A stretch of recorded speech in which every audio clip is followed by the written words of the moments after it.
On this episode of the John 1911 podcast, we're going to be doing something a little different. We're going to have longtime contributor, I can't believe it's longtime contributor, Mongo, show up on podcast. And it's been a long time coming. We discuss all kinds of things. His machine gun collection, suppressor design, the HK416, and specifically the Stoner 63. Okay, welcome back, everybody. This is episode 392 of the John 1911 podcast. This is not a normal episode. This is a recording / sound check for a new contributor to the John 1911 podcast. That would be Mongo. Those of you that have been following our website for a while are familiar with Mongo. Those of you that are in the firearms industry are definitely familiar with Mongo. So Mongo has been generous enough to give us time over the years, and I apparently said some stuff on pod that was so batshit crazy that he's like, he ran out and bought a microphone and basically said, we got to get on pod and we got to fix you because apparently I screwed up. So we're going to see how the recording goes, and I'm sure it'll be fine, especially with Mongo's new microphone. And maybe use this as a way to introduce the listener who may not know who you are. Mongo, tell everybody who you are. I'm a old-time retired mechanical engineer that's first worked in the petrochemical industry, then kind of moved over into the firearms industry towards the end of my career. And I still do a little bit of work on the firearms business. I've worked with AAC, Remington, bunch of smaller companies designing small parts to complete guns and stuff. I worked with CZ and You know there's going to be a quiz. You would have studied. Yeah, I know. I should have brought up my resume. Again, it's just casual. So, in fact, what kind of things have you worked on? Like, have you worked on? For AAC, we went through the whole. We worked with SOCOM a lot when introducing them to suppressors, and we upped the durability of the suppressor to meet SOCOM's contracts. And Crane, and talk about, those were large leaps in technology as far as suppressors were concerned, in that everything was pretty much a screw together at the beginning. And by the time we got to the end, we started the whole business of complete welded suppressors to meet the durability requirements for, the Crane for the Navy. So it was the 416 SD was the first contract, I believe, that AAC supplied suppressors for. Okay. And that was the suppressor that was used during the shooting of Bin Laden. Okay. I didn't know it was designated as 416 SD. That was the CAN name, because they had just adopted the 416. And so the CAN name was 416 SD. Okay.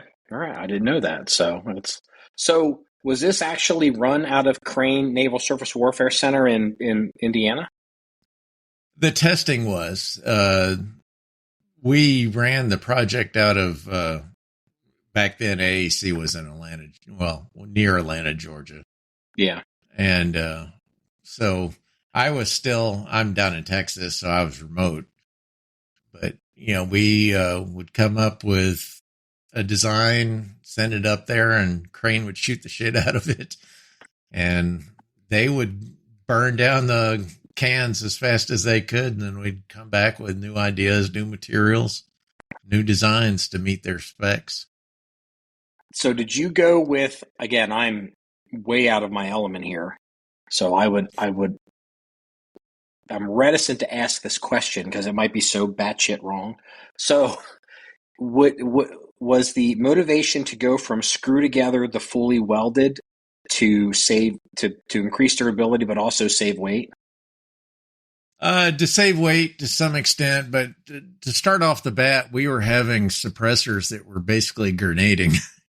They were cooking them so hard that the flash hiders inside would start separating and would open up like a let's say like a flower, and would lock the suppressor onto the suppressor mount, and you couldn't get them off. And we ended up EDM the can in half to get them off and take a look. And we'd find baffles and stuff. And I think if you look at some of the articles on the John 1911 website, I've posted pictures in the past of this, what looked like the suppressor on the inside after demolition.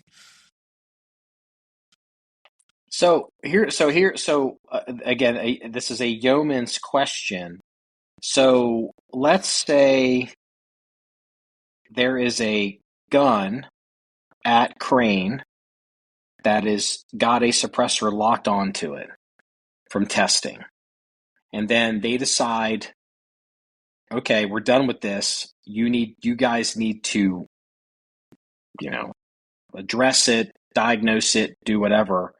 How does Crane get that suppressor with that gun to back AAC? to us?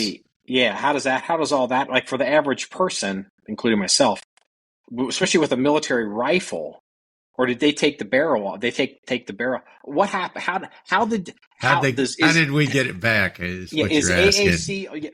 Yeah. How did that happen? Well, when you start unscrewing the suppressor off the mount, and you get to a point you can't remove it because the flash suppressor has expanded inside the suppressor. It's pedaled out. So what has happened, you just continue to unscrew it, and eventually you start unscrewing the mount off the end of the barrel. So they ship the suppressor with the mount still inside of it back.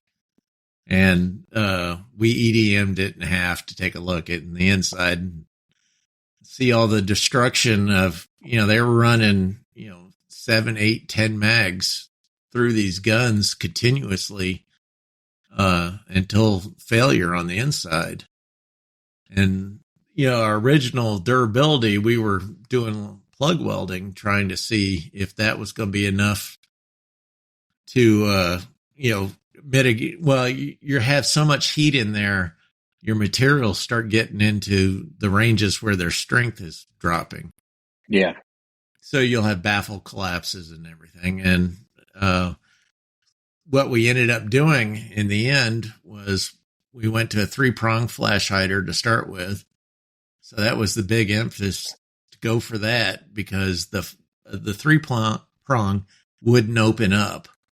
Where at the time I can't remember the company. We used a company's patented design on their flash hider, and they gave up on it because it would crack and pedal out.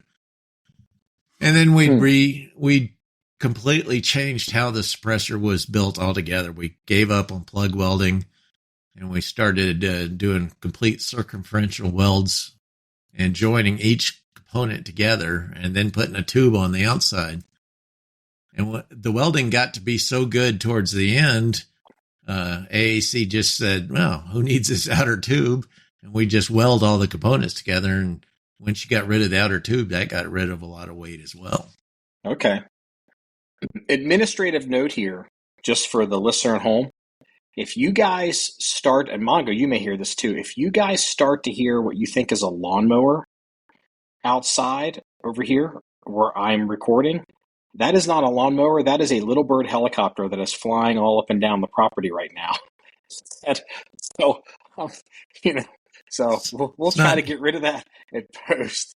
But that's some not bitch. ATF doing surveillance, is it? No. It's Tracking somebody down that FRT trigger system. It's somebody else. Yeah, we're going to be talking about that one. So, but yeah, I apologize for the helicopter. We don't, so I can't explain everything with the helicopter, but there is a helicopter here. So I thought they were done, and now they're back. So I'm like, okay, you guys keep going. It's fine.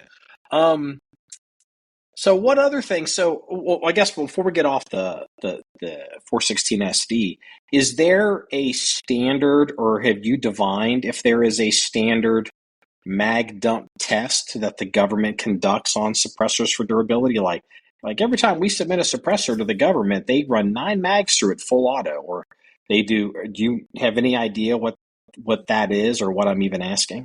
Yeah, I understand what you're asking. What happened?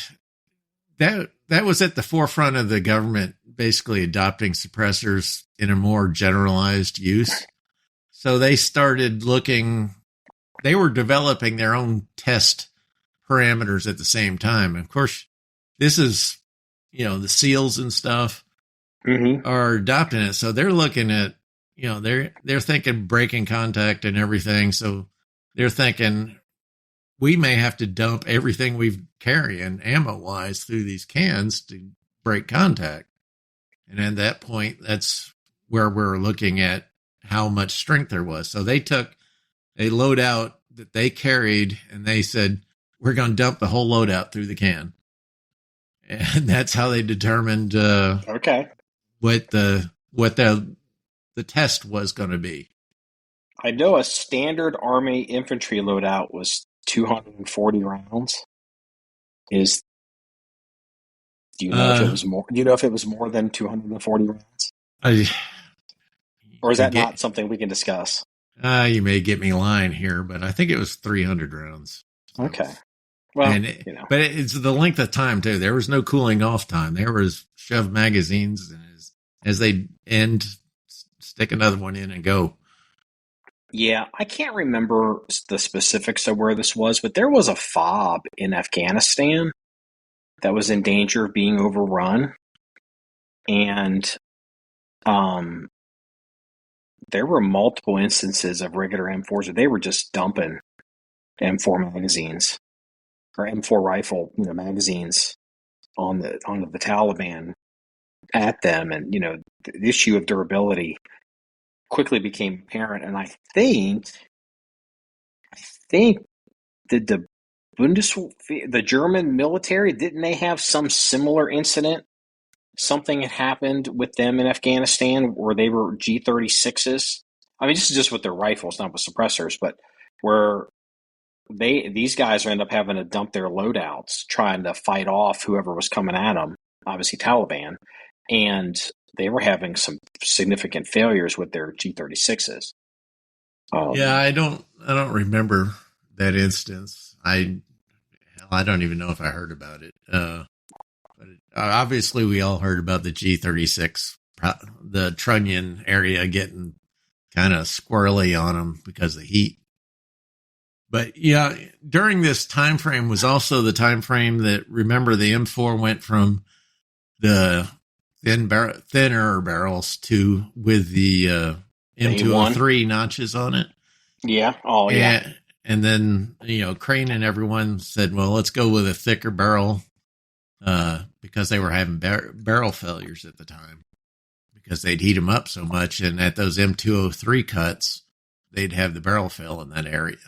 So they got rid of those cuts and put a beefier barrel in there. And then they adopted the 416, and that, of course, they had a thicker barrel in it, so it didn't have the same issue of blowing barrels either. What do you, again, whatever you think is whatever you think, what do you think of the 416? Do you have an opinion either way?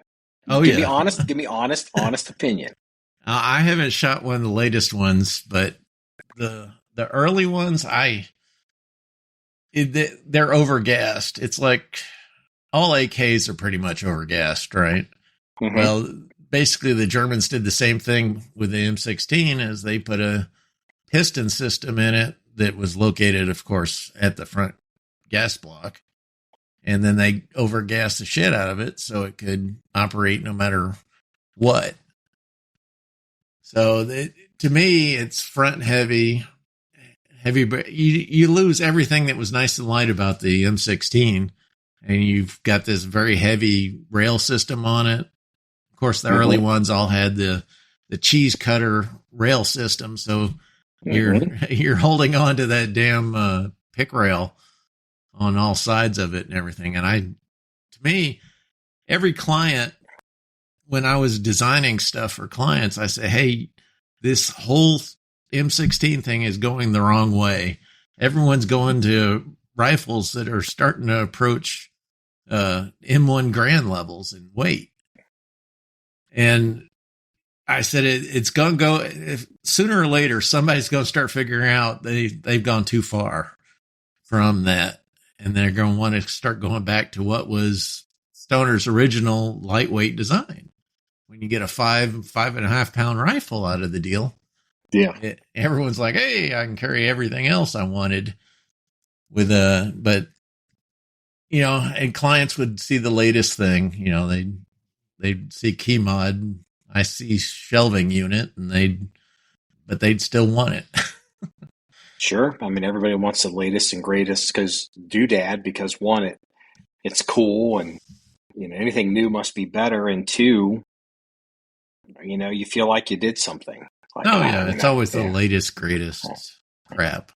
I remember, I don't have a lot of experience with the HK 416. I have almost no experience. But I remember, like, I haven't shot one or I mean, I may have held one, like one of these MR55 guns, in a gun store or something, and I'm not recalling. But I remember the first time I ever saw an HK 416, and this was a long time ago. This might have even, I don't know. I mean, I guess the 416 was developed for the Army, so it must have been after that. But it was, I want to say where I was, because I don't want to name any, it's nothing like top secret. I just don't want to include anybody. But there were people that were there from, I will say this, from Triple Canopy, and they had these HK rifles. I'm not going to call it a 416, but it was an HK piston gun. And these were so new. And they showed up where I worked, and I'm talking to this one guy. And I'm like, oh, let me take a look at that. And I remember he handed it to me. And I remember the front end to me was so heavy, I was literally horrified. Oh, yeah. Yeah. I remember him handing it to me, and I'm bringing it up. And again, for the listener that may not know, I mean, I'm not a small guy. I'm 6'1", 230, between 230 and 240. I'm fairly muscular. I work out. And I remember just thinking, man, F this gun. Like, I literally, like, I was like, oh man, the 4.6 piston, whatever, this is cool, this is this. You're hearing about them, piston, everyone's going that way, that's going to be the future. But the only people that seem to have it figured out are H&K. There's all these other companies, but our policy was don't mess with them. If you're going to have to go the route, deal with H&K. Ran into an H&K gun from a major defense contractor. Dude hands it to me, and I'm like, what the hell is happening right now? This thing was gross. And I was literally like, I didn't even shoot it. I was like, oh man, that's pretty cool. And I handed it back to him. And in my mind, I said, F that gun. And I haven't looked at the HK 416. I didn't even pay attention to the HK guns until all the cool kids started talking about them on the internet after the Bin Laden raid. I just wrote that gun off. And I assume that it's all different now, because there's all these different iterations and modifications and updates, and maybe they got rid of some of the rails. Because I don't remember this gun that I held. It must have had some big old, quad rail on it, but this thing was crazy heavy. I mean, you know what? It's not that it was heavy. It was so front end heavy, it pissed you off. Well, if you look at the design, they shifted all the weight from the central location out front. So you're naturally going to get a front end that's heavy, and of course, longer the barrel, since they put a big beefy barrel on the sucker. Longer the barrel, of course, farther forward the center of gravity is going to be. So the first production 416, was it a carbine or was it a rifle? Do you recall? Do you know? I don't even know. I actually don't know. Of course, the first civilians were, I think they were 18-inch barrel guns or 16. Yeah, I don't remember even how long the barrel, maybe the barrel on this gun could have been like 18 inches. I don't It, think it was 14 and a half. It could have been 18, but I just remember this gun was like a no-go. this kind of draws into one of my pet peeves when talking about piston systems for the AR or the M16. You think about Stoner's original design. It's a piston system. It's just the piston is located inside the bolt carrier. But if Yep. you look at the ingeniousness of the design, what happens is it routes the gas all the way back in the gas tube. That, first of all, gives you a lot of dwell time to allow the pressure in the barrel to drop. Oh, Secondly, yeah. I never you're, thought about it like that. yeah, and then secondly, you are pushing on the bolt on the back end of it. So you're actually trying to size the case back into the chamber. So it's actually resizing the case a little bit as it's starting to move the bolt carrier back. And then that makes it a extraction a little bit easier. So Uh-huh. that also gives you a little more dwell time too. And when it vents, it blows all that gas out the ejection port. So if anything like mud, dirt, whatever is trying to get in that ejection port, it's going to blow it out. And it's such a well sealed system in there that it keeps, they say it craps where it eats. Well, I guess that's kind of true. The only problem is it tends to burn your oil off. But modern lubricants and how to lubricate the rifle has become much better than they originally were. And so Yeah. it's a very reliable design. Now, if you look at any piston system, as soon as that bullet passes that gas port, that high pressure gas starts impinging on the front of that piston. And that piston has mechanical linkage back to the bolt carrier. So it's starting to move. Instead of having that gas travel all the way back down that gas tube, it's already moving the carrier. Yeah. Okay. Yeah. Yeah. Mm-hmm. So it works great for a short barrel where you don't have a lot of dwell time after the bullet passing the gas port. But otherwise, it gives you more of a jackhammer effect when it's doing the whole extraction routine. That's why any piston gun always feels like it's, when I say any piston gun, I'm talking about pistons at the end of the barrel. They always feel like they have a lot more recoil than an AR or an M16. So it's a fantastic design idea. It's amazing nobody else has tried to pick it up and use it in any other type of system. Of course, Stoner's probably laughing his ass off and, up in heaven somewhere that everyone in the world is now adopting the M16 or his design. I mean, most modern, just even the ergonomics, the reality is every modern firearm rifle that's made for the past, I don't know, since probably the early 2000s. There's probably an exception that proves the rule, but most of these guns ergonomically are AR-15s, M16s. Like you can kind of tell that the AR-15 M16 has won that war. Like ergonomically, they're all M16s at this point. Well, I'm of German descent, and I'm trying to figure out if the engineers in Germany themselves have 5-inch long thumbs, because every one of their damn rifles has a selector you can't switch unless you move your hand around, or if you had a 5-inch thumb. Yeah, break your grip on it. Yeah. Oh yeah. The SIG 550s like that. The G3s like that. Right. So and we come. Yeah. So are we mutants or are they mutants over there? I don't know. Yeah, it's just something. The way they've always done it is the way they always do it. Like there's that. The first I heard this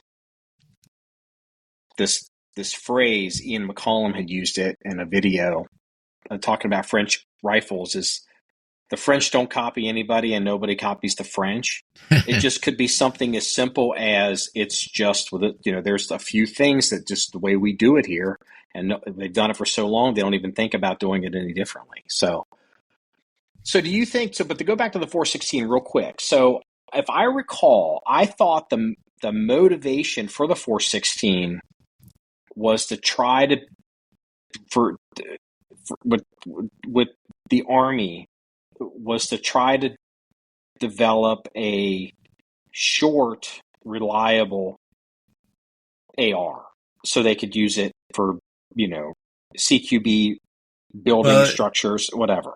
Well, that's what the special forces guys were doing, SEALs and stuff. They were wanting the short barrels in the 416s to do that.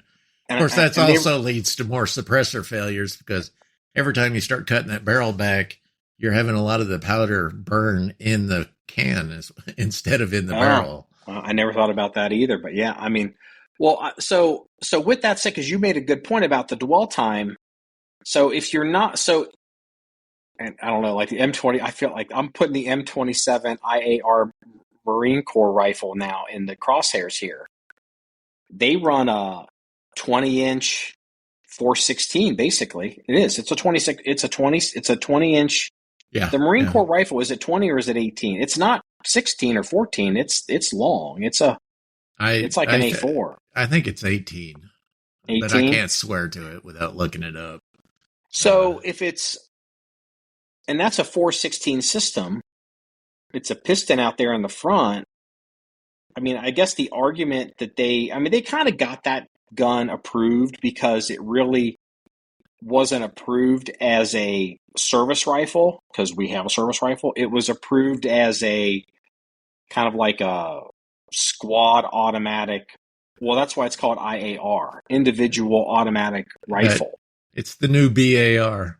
Yeah, and so this is kind of like the hook or crook the military does to get things approved without having to go through a giant RFP for a whole new project, because then it's like we have to start over. But if you use something that's already in the system, or you can fill a hole that's not covered by something else, you can justify making an expenditure, to spend that money.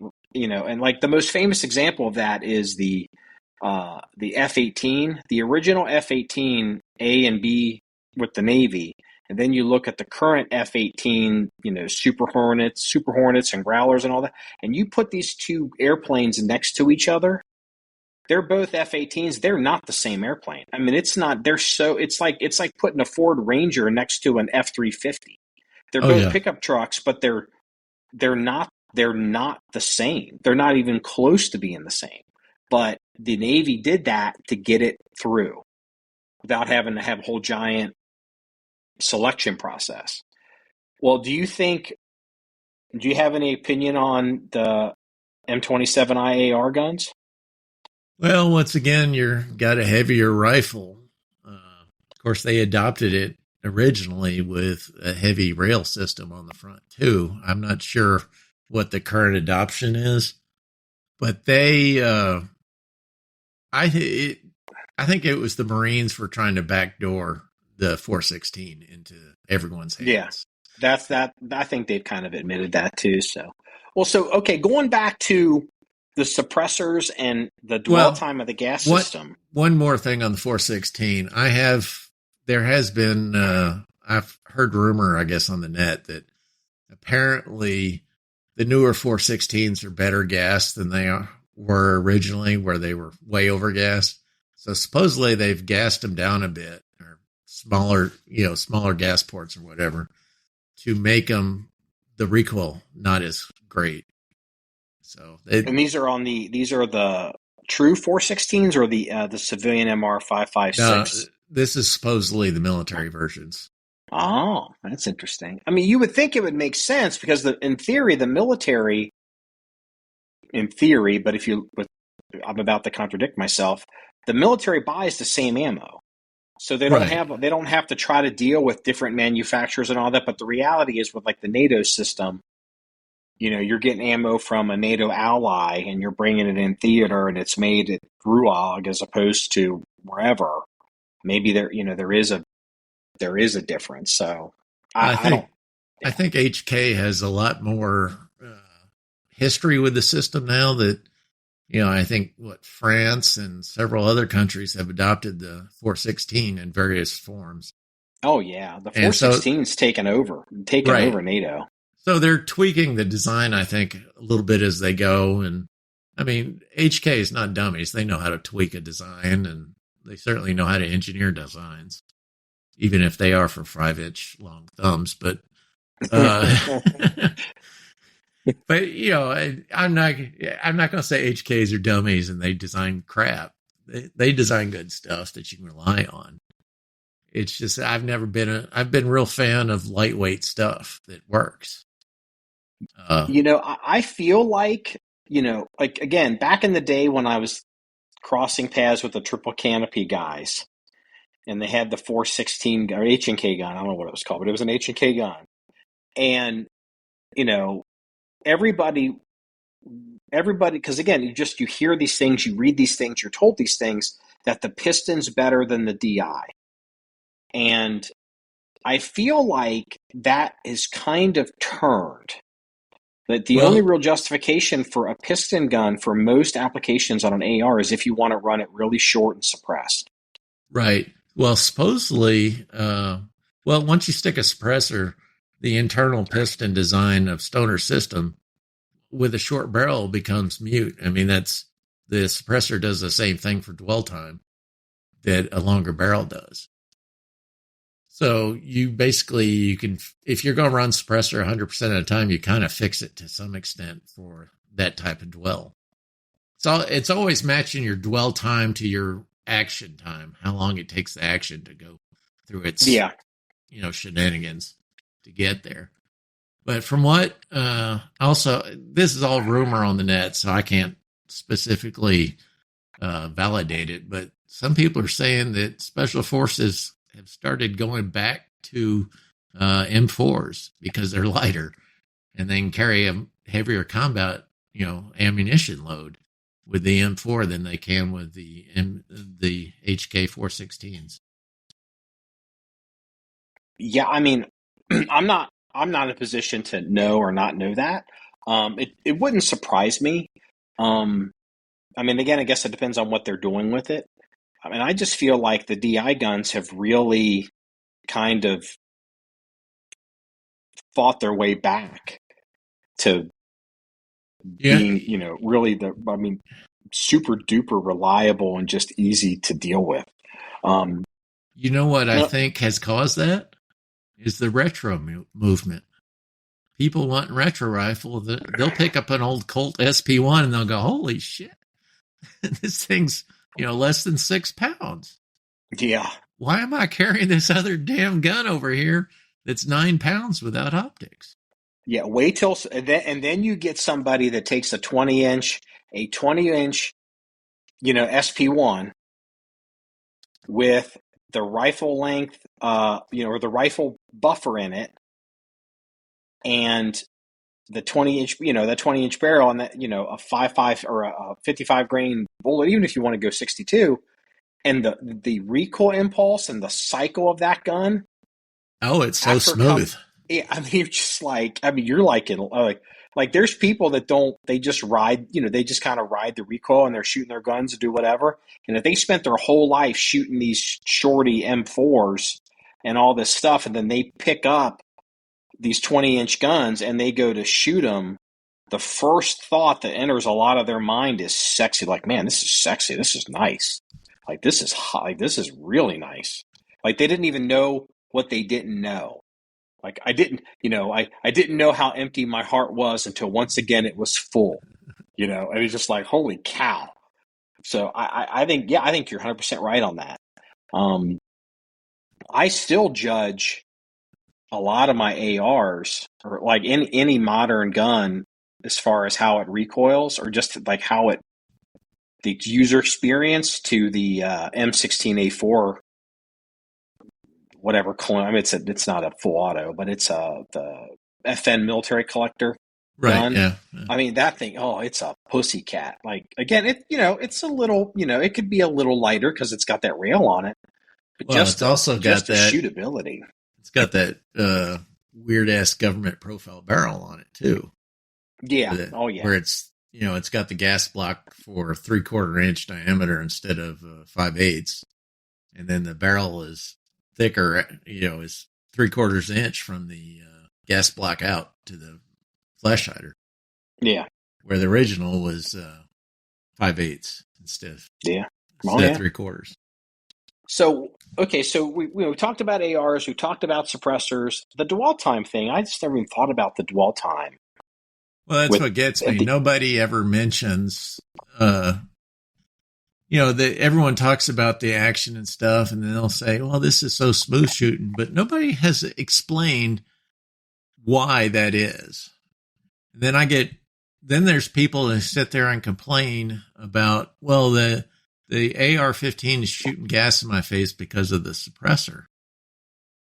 Actually, the AR-15 is one of the best semi-automatic rifles to suppress because of the dwell time. It's got the longest dwell time of almost any semi-automatic rifle or full auto, but because it routes that gas all the way basically to the gas block up front and all the way back, where everything else is to the gas block that immediately start working.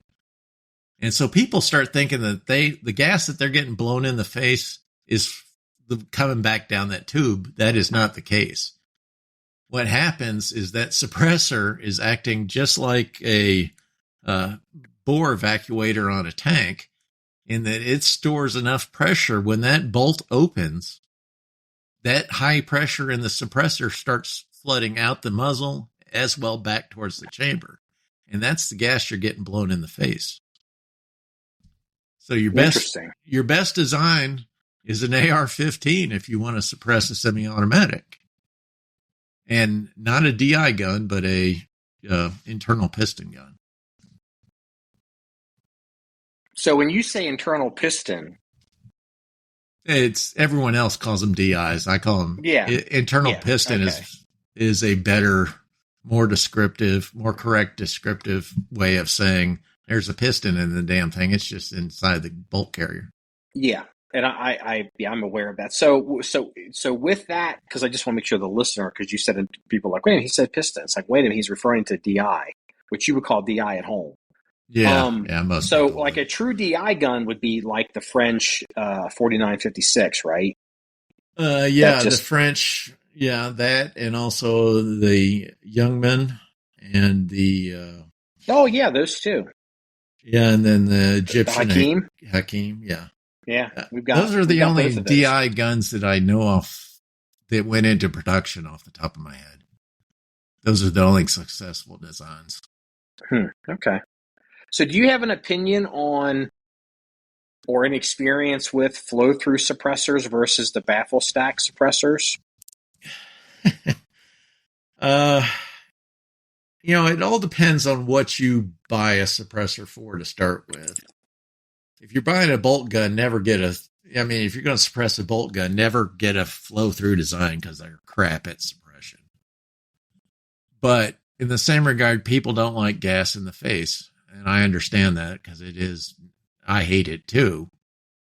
But you're not going to get much suppression.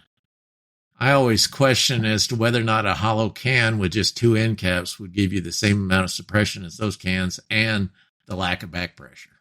Probably even less. Of course, that would take testing and stuff. And I've pretty much, ever since the introduction of those type of cans, I haven't been in the industry to design that side. Yeah, so I know that I kind of stay out of that argument normally.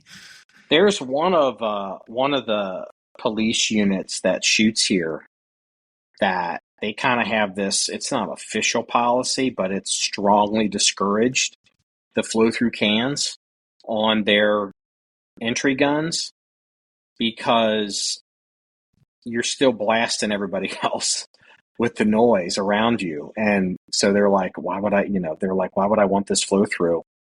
It's like right there. It still sucks. So Plus, you can unbalance your semi-automatic or automatic gun timing by having a suppressor on the end of it. So flow through does address that to a little bit, in that you don't have a big reservoir of high pressure gas in there that's going to get you in the end. Backflow on you. Okay. I thought the bore evacuator reference was, because I'm very familiar with that. And it's like, okay, that's a really good. I never thought about it like a bore evacuator, but it actually, it's just like one. Yeah. If for those that don't understand bore evacuators, they're basically holes drilled in the barrel about midway, for like U.S. tanks typically, about midway down the barrel of a tank barrel. And they have a casing around side, and that's that swollen part you'll see on a barrel on a tank. And what happens as the bullet passes, or the shell, I guess, passes past it, high pressure gas is vented into that annular area around the barrel, and the shell leaves the barrel. And one of the big problems in tanks is when that breech opens in the back, it's going to flood the whole compartment with some of the nastiest gas from the fired shell, unburnt powder and stuff. What the bore evacuator does, they've got enough delay in the opening of the breech block that it starts, the high pressure in the annular area starts flowing back out of those holes that are drilled back into the bore. And all those holes are angled towards the muzzle. So they start a natural flow towards the muzzle. And when the breech opens, it sucks air from the compartment towards the muzzle. So it helps, hence the reason it's called a bore evacuator. It gets rid of the gas. So if anybody ever wants to see a video of this, it's really easy to see this on an American tank. Watch a video of an M1 tank firing its main gun.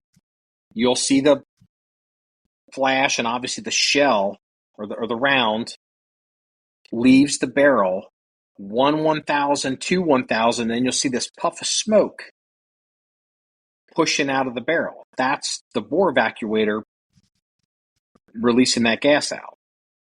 Yeah, and when they engineer where that is on the barrel, they're taking burn rates and everything else into account, and pressures. And the Germans actually did it a different way back in World War II, where they would drill little holes in the breech block and have high pressure gas from a compressor that would pressurize a gas from the compressor and evacuate the bore that way before they'd open the breech block. Yeah, because the Germans never make anything complicated. Well, something that breaks then doesn't work, in combat, and now you're, okay, sure, all right, whatever. Let's put a compressor system in. Now that's going to lead me to another pet peeve of mine. Okay, give it to me.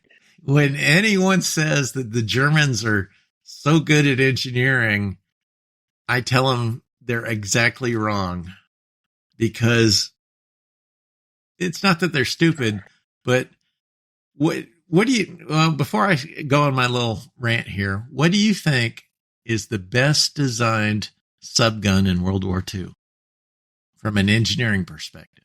From an engineering perspective?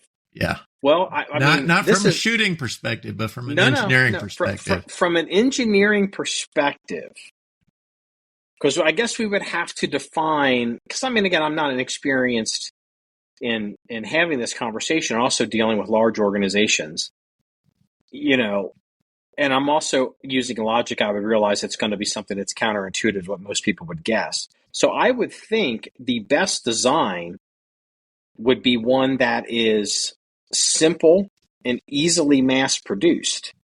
So I don't know. Maybe a Sten gun or a grease gun. You are correct in that you hit one of them. The grease, if you look at the second generation grease gun, the M3A1, you look at that, and first of all, it's a nice closed design, but how does the bolt ride? It rides on two rails. Mm-hmm. Those are two pieces of wire, easily made. What's your only machined real component in the whole gun? It's the bolt. how do you cock the bolt on the M3A1? Well, you stick your finger in a hole and pull it back. There's no cocking handle, nothing. It's a very simple design. How does the safety get put on? You close the dust cover. It sticks something in that hole to make sure it doesn't go anywhere.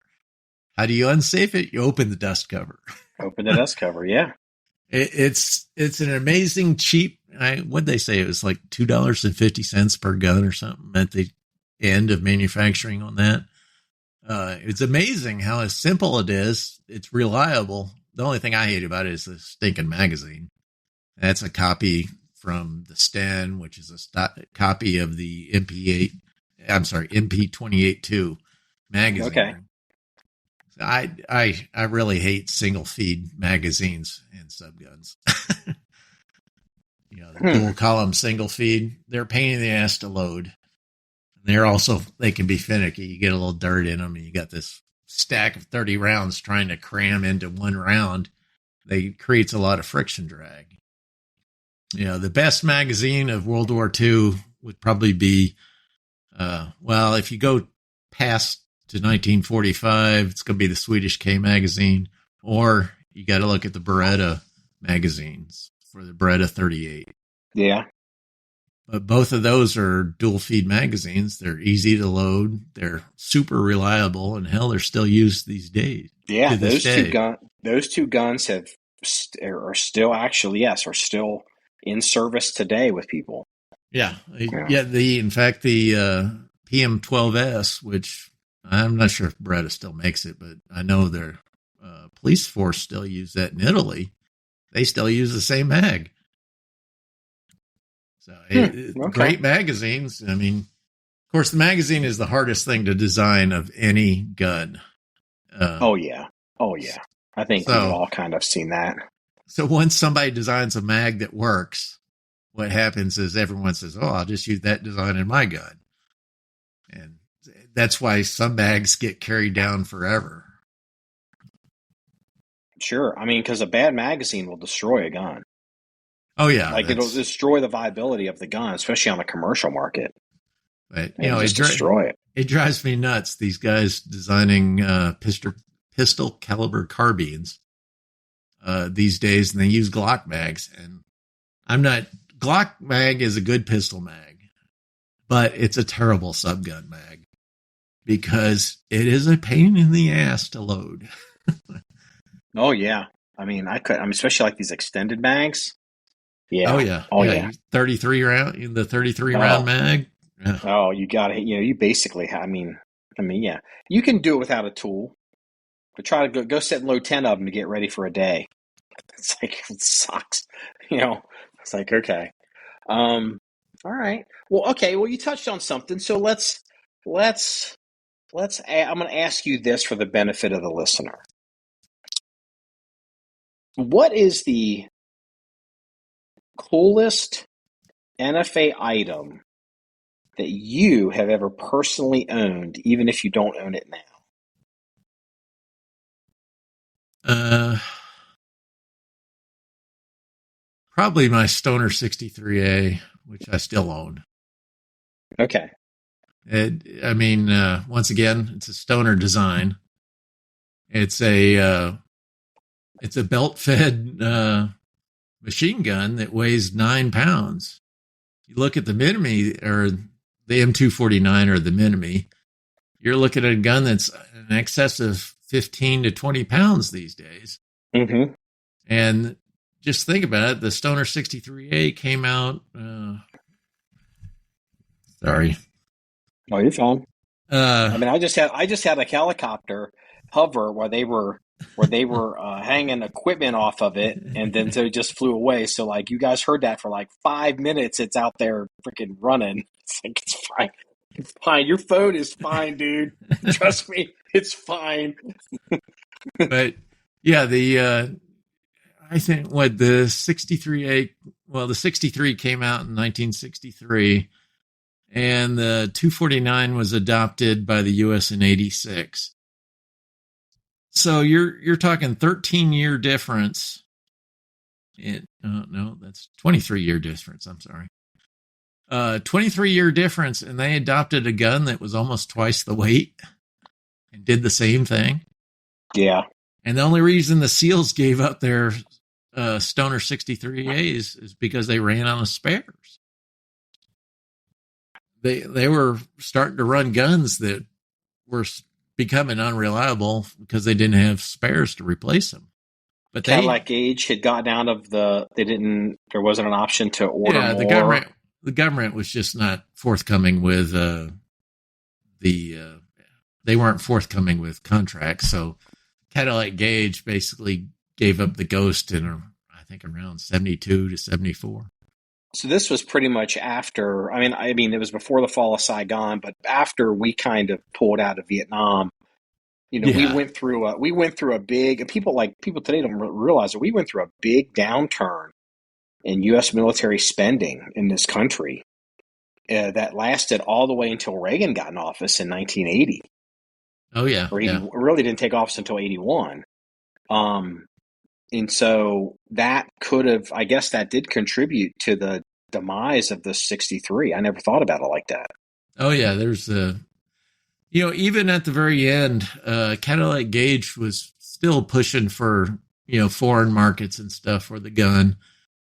And that gun basically never came from 1963 until the program died in around the mid-70s.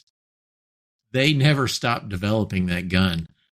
It's considered the Barbie doll of machine gun collectors because you can never collect everything for it, because they made so much different crap for it. It's like configurable. Like the people that may not be familiar at home, the Stoner 63 is a convertible gun. It can be converted into a belt-fed machine gun. It can be converted to a top-fed machine gun like a Bren. It can be converted into a rifle. It can be converted into a carbine. It can, I don't know, what were the other options for the? They considered the fixed machine gun, which is basically belt-fed version where you have a solenoid. Oh, okay. Yeah. That fired the trigger. Yeah. And that was supposed to be mounted on vehicles. Or they made a pod where they stuck, I think, 4 of them for hanging off helicopters or, lightweight gunships like Pipers, general aviation type aircraft. And then they considered the medium machine gun, which is basically a tripod mounted. So it's basically just the belt fed, which you slam into an adapter that's on an M2 tripod. I consider 7 versions, even though they advertise, all the brochures advertise 6. But the 7th version would be the lightweight commando that the SEALs basically fell in love with, which is a 9-pound belt-fed gun, where they used a 14.5-inch fluted barrel. But yeah, it all uses the same receiver, it uses the same trigger housing, and as the base components between everything, and then you add or subtract parts as necessary to get each configuration. But so on a Stoner 63, as a Stoner 63 owner,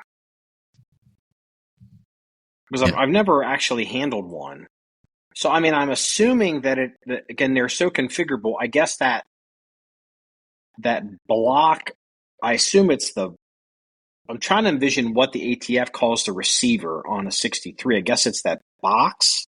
Right. Yeah. It's the sheet metal components. It includes the gas tube and the trunnion, where the quick change barrel mechanism slides into and locks into.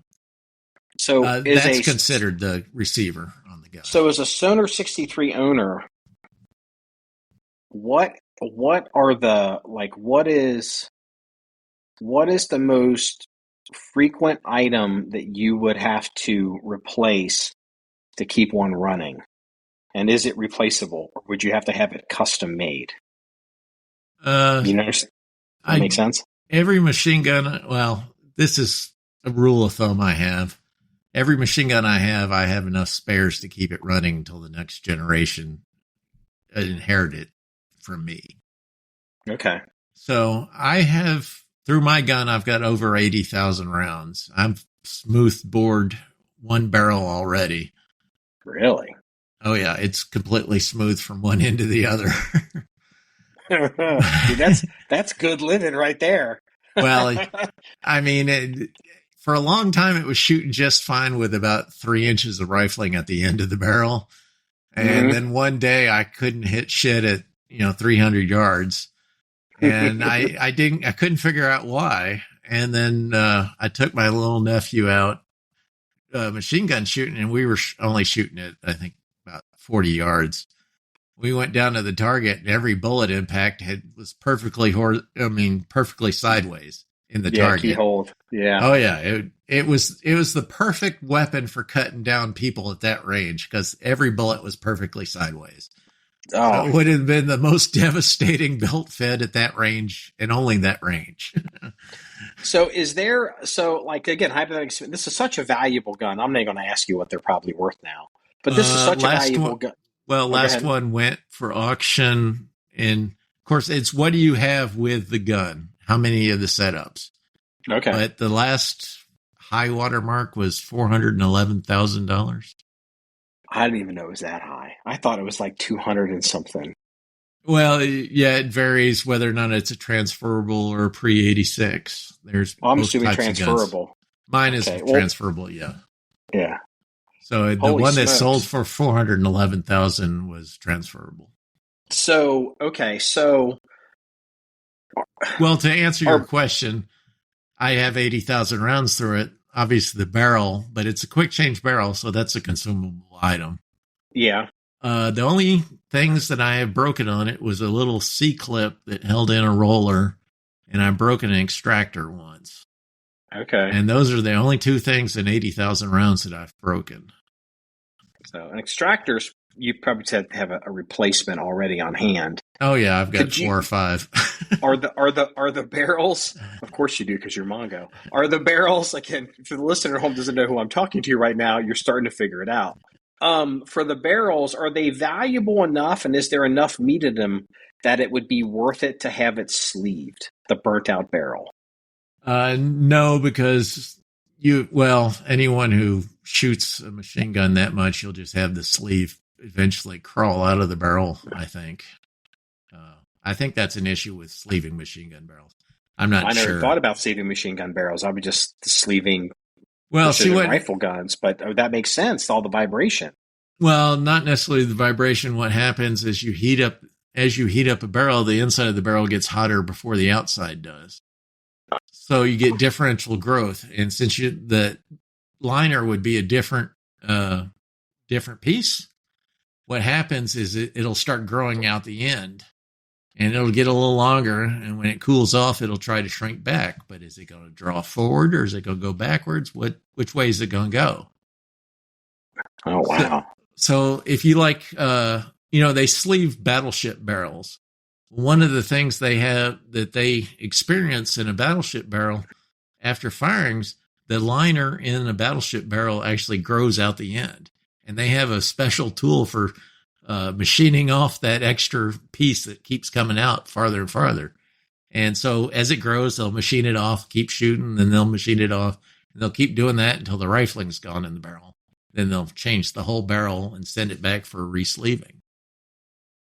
So typically, the only barrels that you think of these days, machine gun wise, are like stellite lined barrels. But what they're doing there is they have the chamber as a plug, and it's machined basically with the throat of the barrel, and it's screwed in from the rear. So it's not like a sleeve because it can't go backwards because it's threaded in there. It's usually locked in by other means as well. But to answer your question, in fact, I had my carbine barrel when I got it originally was already missing half its rifling. Yeah. And a couple of us basically, after I shot out my barrel, I bought another one, a brand new one that had never been shot, and I paid $6,000 for it at the time for just a barrel. Yikes. Okay. And that was 20 years ago. Yikes. So when I shot out this barrel, my other it's the commando barrels that are worth the most money. They're fluted, and they're 14.5 inch. They're the machine gun barrel. Mm-hmm. We had a guy, a master machinist, and I hate to say it, I can't remember his name right off my head. Unfortunately, he's passed away. But he did an excellent job, and I reversed engineered the barrel, did up drawings for it and everything.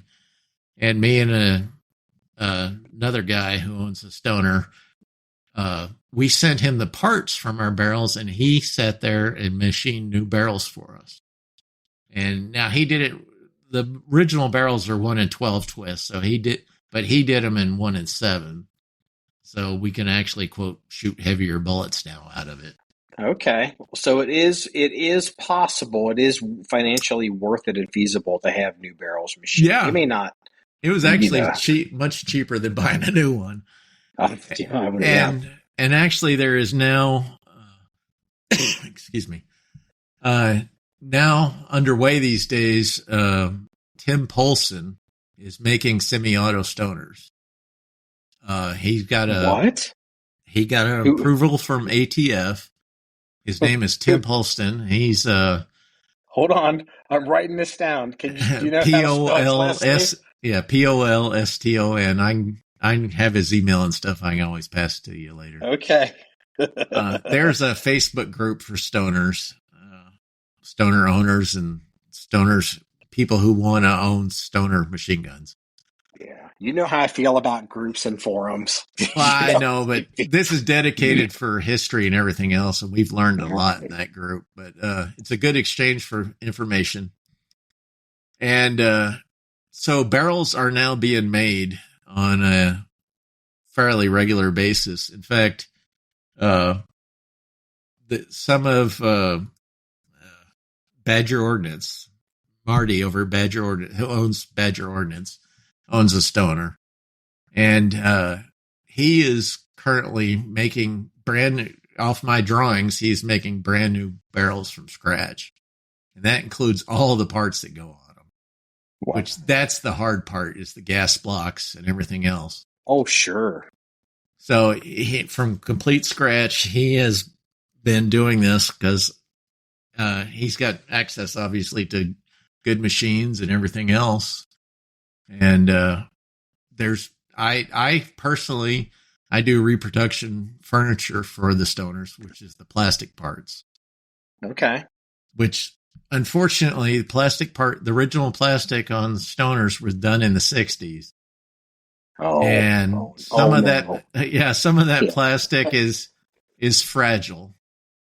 But if it's still good nowadays, it's probably just fine. But we just had a guy who bought a stoner. It was shipped to him.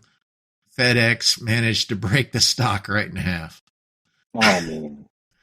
Of course, he bought one of my replacement 3D printed stocks, which I have printed at a print site, which uses SLS, which is selective laser sithering, which is a powdered type form of nylon that they sithered together with lasers. So you have an outside, so you designed it and you have an outside vendor that actually printed at a higher quality than a home 3D printer. Right. So a lot of the stoner, I've done a lot of reverse engineering of my gun, and from my parts and stuff, knowing that there is a time and place where people are going to need these items. And now that semi-autos are on the market, he's having to buy from me to equip his guns for people he sells them to. So wait a minute, are the semi-autos out? I think he's 5 of them were released. He does them on a small run basis, so it's not a giant consortium of building them, but he stamps these things out himself, welds them up, and he bought a whole bunch, a big giant pile of stoner parts, cut up pieces, parts. From where?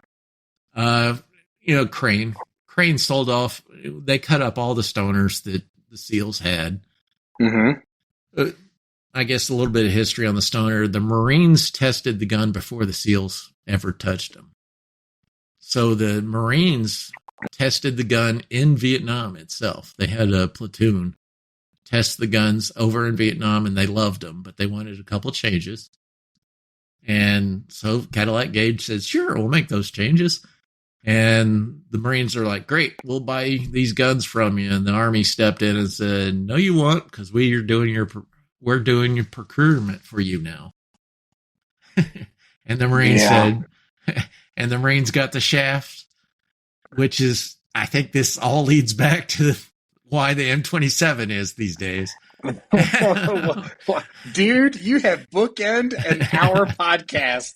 Congratulations. So the Marines got the shaft, and the SEALs go, hey, these are pretty cool guns. And they like the belt fed, of course. And that's mainly what the SEALs used was the belt feds. But there was a couple SEALs that did use the carbine because the carbine is a 14.5-inch barrel. And even though the gas port's close to the end, it is like an AK type system where it's a long action gas system. Mm-hmm. It uses a rotating bolt like an M16, but the bolt is actually beefier because the bolt's made for belt fed. Belt fed. Right. So they made it strong. Stoner designed it stronger. And when I say Stoner, I mean his whole engineering team behind him, which I won't go into all those people, but they're all very talented people. And so it's a beefier bolt, but it's a unique system. Of course, they couldn't use any of the internal piston design because Colt now held the patent on it that they bought from Armalite. Oh no! So as soon as Colt bought that patent from Armalite, Eugene Stoner moved on and had said, "Hey, I got this new design and stuff." Cadillac Gage goes, "Come on, work over here. We've got this stamping division that's been stamping crap out for cars. Let's stamp out guns. I mean, this Vietnam War's making money for us, so let's do it with the guns now." Sure. So he went over to Cadillac Gage. They started a whole gun division out there in California, which eventually moved over to Michigan. Yeah, I knew Cadillac Gage was either in Indiana or Michigan. Well, the Cadillac Gage, the Firearms division, started in California. Okay, I didn't know that. I think the only reason is because I think Stoner and most of those engineers with him were all there. And if I believe I may be wrong on a couple points, but it's close. But eventually, back in the day, California was the place to be, and people don't understand that either. Well, remember back in the day, especially in the firearms industry and engineering and skunk works, everybody that wanted to be anybody went to California. Well, remember, Stoner's background was in aerospace. Uh-huh. Hence the reason the M16 or AR-15 is aluminum. He introduced his aerospace, I was going to say upbringing, but his training and use of materials in aerospace, he introduced that to guns. And he was naturally in the aerospace industry, which was centered in California. Mm-hmm. But of course, the stamping technology is all in Michigan because that's where they made cars back then. So the design, just like the AR-16, and no, I'm not confusing AR and 16. AR-16 was a 308 design of Stoner's. Yep. And there was two of them made. I think Ian just did a topic for this. I mean, did a video. That's the only reason I know that is he did. Right. So they took that. And they sat there and scaled that down to the AR-18. That was Costa Mesa did that. Okay. So that was after Stoner left. Stoner never had anything to do with the AR-18 other than the AR-16 was his design, and they just took it and scaled it down. Okay. So, but he shifted from aluminum and stuff over to sheet metal, which back then used to be a cheap way to do stuff. Nowadays, with CNC machines, it's cheaper to do forgings and machining out of pure blocks. So few. The setup on stamping is so expensive, right? And so few people your do dies are such a giant upfront cost. Yeah, on stamping. It's not. If you can get away from it, people, it's flipped. It used to be the cheap way to do stuff, and now it's the expensive way. Well, technically, it's a cheap way to do it if you're doing it in large mass true manufacturing. Unfortunately, I believe it's starting to become a dying art in the firearms industry. Everyone's now CNC everything. Which again, would it be fair to say? So, what is you've put 80,000 rounds through a Stoner 63, because I've always kind of heard that these stamped receiver guns, that once the receiver starts to go, it's almost disposable. The receiver starts to go, it's really right. Well, like the M60, you're probably thinking like the M60. What happens is the receiver starts to stretch, and the military actually has gauges for seeing how far the receiver stretched. The Stoner you can worry about the same thing with it, but once again, the scale of cartridge, and the M60 is pretty thin sheet metal compared to a Stoner, believe it or not, because they were trying to keep the weight down really far on the M60, because it's a pig already. But if you think about it, it's actually a pretty lightweight belt fed. Nowadays we're using the Mag 58 or the M240B in US parlance. But yeah, the M240B, holy crow, I'd hate to have to ever carry that thing I'd rather carry an M60 nowadays. Is it true? I've heard this rumor. Is it true? Maybe I heard it from you. Is it true that the M240 is really just a BAR flipped upside down action-wise? Yeah, that's a good general way of saying it. It uses a broken knee joint that locks into, and the BAR, it locks into the top of the receiver, and the 240B, it locks into the bottom of the receiver. So they basically flipped upside down what was happening. Okay. And before we get too far off of it, I want to ask, do you have any idea what these semi-automatic Stoners are going for? If you order one from the manufacturer, the guy from Tim Polston, right. You said? Yeah. Right now, I'd hate to quote a price because I'd get Tim stuck, and I don't really want to. Okay. But I think they're north of $5,000, okay. And that's for the rifle version only.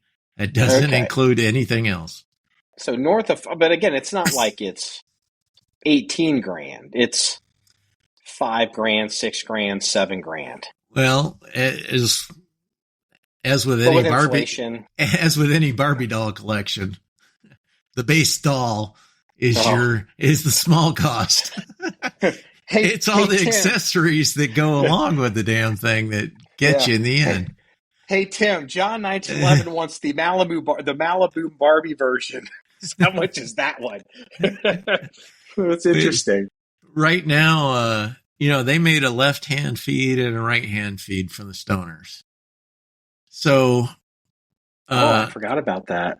Right. I traded a right-hand feed, which I still to this day I regret doing, but I traded my right-hand feed for a complete M27 machine gun, which is basically a Browning 1919 A4. It's an updated version the U.S. used. And I traded just the feed unit for a machine gun. And that was 30 years ago. Yeah. Nowadays, the price is considerably higher. Yeah. Well, everybody at home. This is why we're talking to Mongo. Right. So nobody makes the belt feeds, or nobody's replicating the belt feds yet. The units themselves. So you'd have to find an original. So plan on those costs.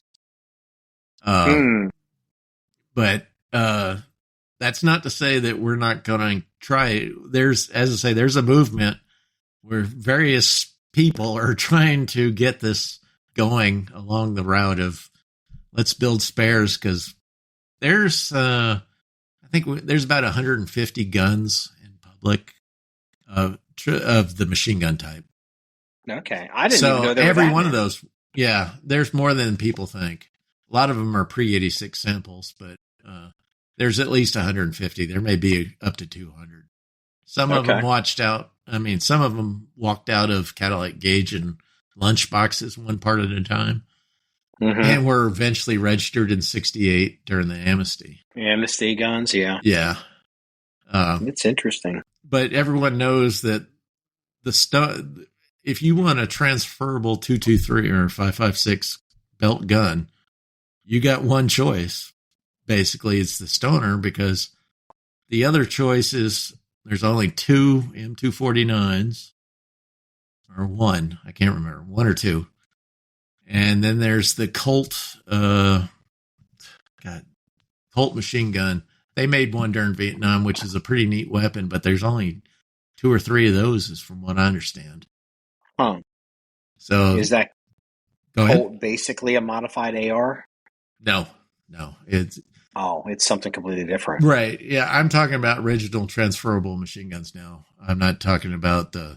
Well, yeah, but I'm like, was the Colt the transferable? Was it based off? Like, could you get parts for it? Like, is it kind of like a no? or it's just in something fact, complete.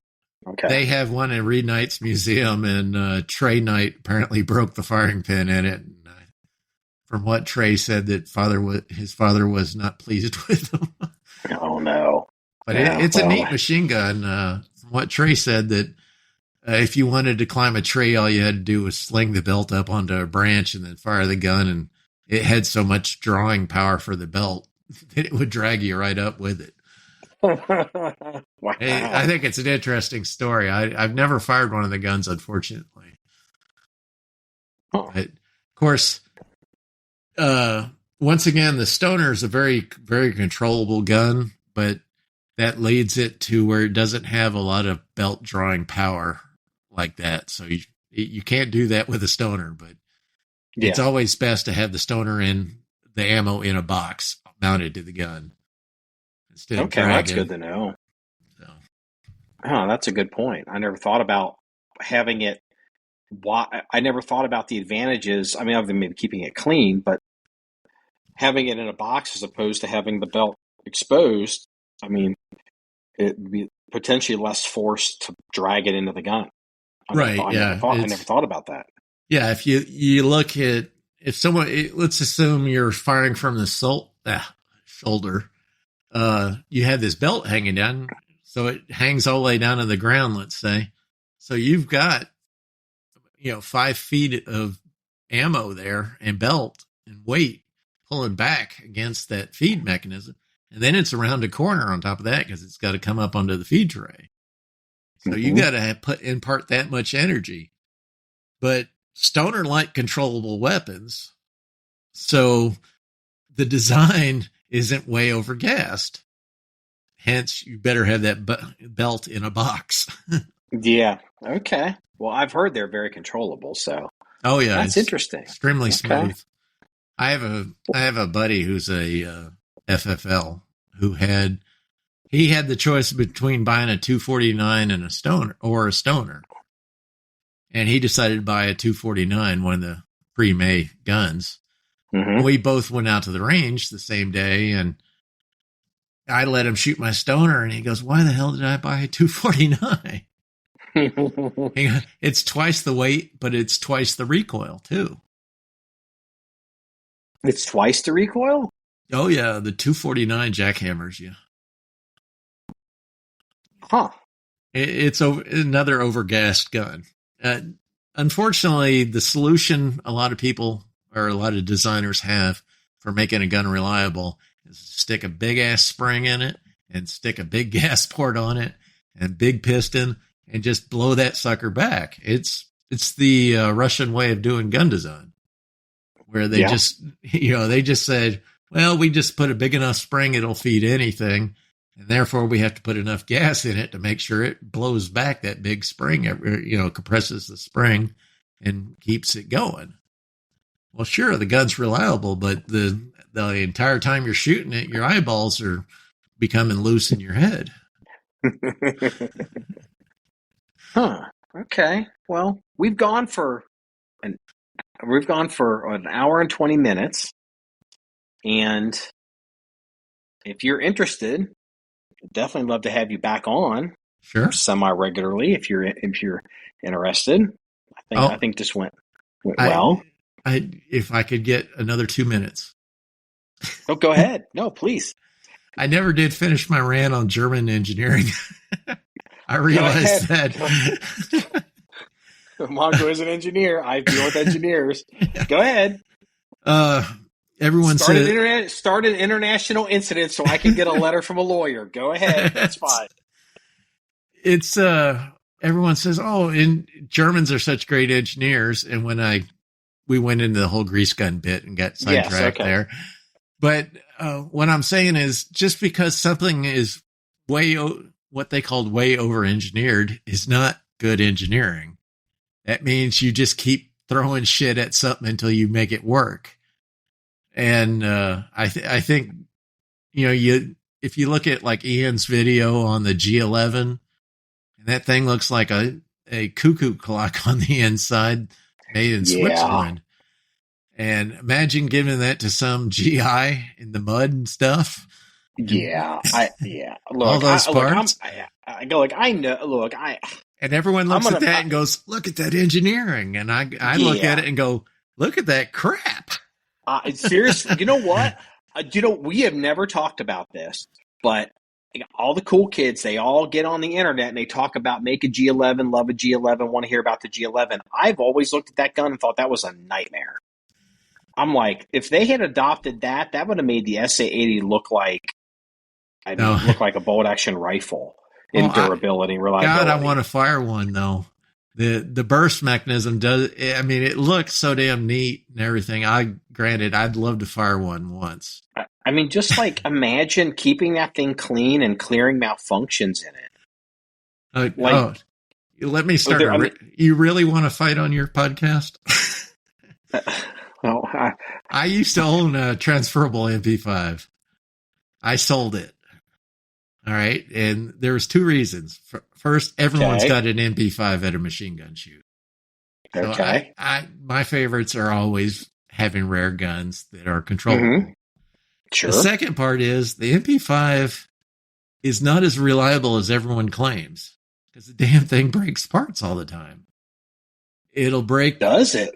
Oh, yeah. It breaks the little roller retainers inside the thing. Now, it'll keep running. As long as you don't take it apart, it'll keep running with that retainer broken. And I think HK finally came up with a fix for that, a different retainer. But once again, it's a very high engineered design for pitiful cartridge when you consider it. There, that should start enough comments to create a tsunami on you. Well, I mean, some years ago, I came out and railed against H&K for just how poor their business practices were. Oh, I rail on them for hating us. Yeah, and I'm just like, I mean, there was a time when H&K was such a poorly run company. I, as a business person, it was almost criminal. The only example I could give that would be commensurate to something today would be what's going on over there at SIG right now in SIG USA. The denial and just the pain and agony that they're going through. And I don't know how they're getting away. Like, just, it's a business. The problem with the SIG P320 is not a design. At this point, it's not a design problem. Yes, there's a problem here. But the problem we have now is a business problem and a leadership problem in that company. And I don't know what's going on with SIG and that executive team and Ron Cohen. And I don't know what kind of control L&O out of Europe is exerting over SIG USA, if any, or if there's lying going. Like, I don't even understand how this is. I'm not even sure how much of SIG Europe is left. Well, SIG Europe is. I think there's a little bit left, but there's a company in L&O in Europe owns SIG USA, L&O Holdings. Okay. They own. The only reason I know that is they own Blaser, they own Sauer, I think they own SIG USA. I'm fairly certain that they do, and I don't understand. Like, it's almost like the people in L&O in Europe, like, have they not heard that there's a problem with these pistols in America? The whole thing is weird to me. How far that, like, yeah. Or do they believe SIG's management over here? That's the other question. It's a business problem, and like H&K as a business was so poorly run for so long, and the decisions they made, on like what they would do and how they would design stuff and how they would market stuff, and then like how they were handling money and almost going broke, and people were stealing money out of H&K. There was a long time H&K was a disaster. And so, yeah, I got on the internet and said that, and boy, it's like, oof. It's fine. I never came off of it. They got better, like, but they started having. H&K started taking the U.S. market more seriously and designing guns with input, I believe, from American executives, and I think it's made a huge difference. But yeah, I'm not like a big H&K fan personally, but I'm as susceptible to the talk on the street as anybody else. I would have never known that the MP5 breaks. I had no idea. Never heard that from anybody. 3-round trigger group, for the MP5, the little 3-round trigger group they have for it. Mm-hmm. Yeah. I sold my MP5 to a guy here in the same town I'm in, and the damn thing broke on him soon afterwards. The burst group. I'm like, oh, sorry about that. But, man. That luckily because it was a full transferable gun, push pin gun, he could get another one easy. He just was able to get some pretty easy. Yeah, and back then they were cheaper. I mean, nowadays I think they're exorbitant, but there's a local gun at local FFL to me. They're kind of known as a nationally known FFL. I mean, I'm not talking about name surplus, but there's a small retail FFL near me that 2 weeks ago took in. It was a transferable MP5 that was unfired. I think they wanted $40,000 for it. Okay, machine gun industry tip: if the gun is unfired, that means it doesn't work. Yeah, I think it was 40,000, or maybe it was more, but I think it was 40,000. But this gun had a unique history. There was something with this gun that it might have been previously a pre-86 or a post, a pre-86 dealer sample, and somehow was deemed by the ATF to be transferable. Yeah, some guns got caught up in what happened is police departments ordered guns from out of country, like MP5s, Uzis, even a couple Beretta PM12s. They ordered them directly. They said, we have a letterhead. Here it is. We want it. And so they got shipped these guns. Well, somebody pointed out that the way I'm not sure if it's the laws, but the way ATF regs are written, because the agency imported it after 1968 and it went directly to the agency. Therefore, when they sell it, it now is a transferable gun. And so a bunch of guns that were pre-86, meaning before 1986, but after 1968, so there's a little window in there, or a big window. Those guns all of a sudden became transferable once someone pointed out, after one of these smart lawyer guys looked at this and said, hey, this is what your regs say. And the ATF was like, oh, sure enough, that's right. And all of a sudden people took guns that were $20,000 guns that are now $60,000 guns overnight. That's exactly. They didn't explain how this happened. I didn't know that, Yeah. but that makes sense. Like you would think, okay, well, all right, if the police department has it, that's a civilian institution. It's civilian ownership. Like, I mean, you can make an argument that there's a lot of federal machine and guns. civilian. Yeah, a lot of machine guns between 1968 and 1986. Guns outside the United States that were brought in typically by dealers. They would say they'd bring a gun in, and they were allowed to keep it when they dropped their license. That's called a pre-86 dealer sample. Yes. And that's assuming it went straight to them. But there was departments that did the exact same thing. But because it went to the department, that's the only ones that are allowed to become, quote, transferable all of a sudden. So it's made it kind of unique in that there's some guns that never existed in the U.S. that were never transferable are now transferable. So Beretta PM12S, which I'd love to have, is one of those guns. And I think the last one sold for like 90 grand on Gunbroker. Yikes. As transferable. Yikes. Yeah. And for a retired engineer can't afford that anymore without selling something that he loves already. Yeah. Well, let's hope the NFA goes away. So yeah, we wish. Well, Mongo, this went really well. I think this went. I hope it went well for you. Yeah, I do have. Next time Kraken is on, and if I'm not here, I want you to ask him a question. How come he's out? He's ice fishing this week, but go ahead. I'm sure he'll listen to this. All right. How come he collects guns that police departments want to throw away? He is an old cop, and he came up in that Smith & Wesson. I know, but I'm just giving him shit about it. I know. Those 59s, I call them 59 series guns.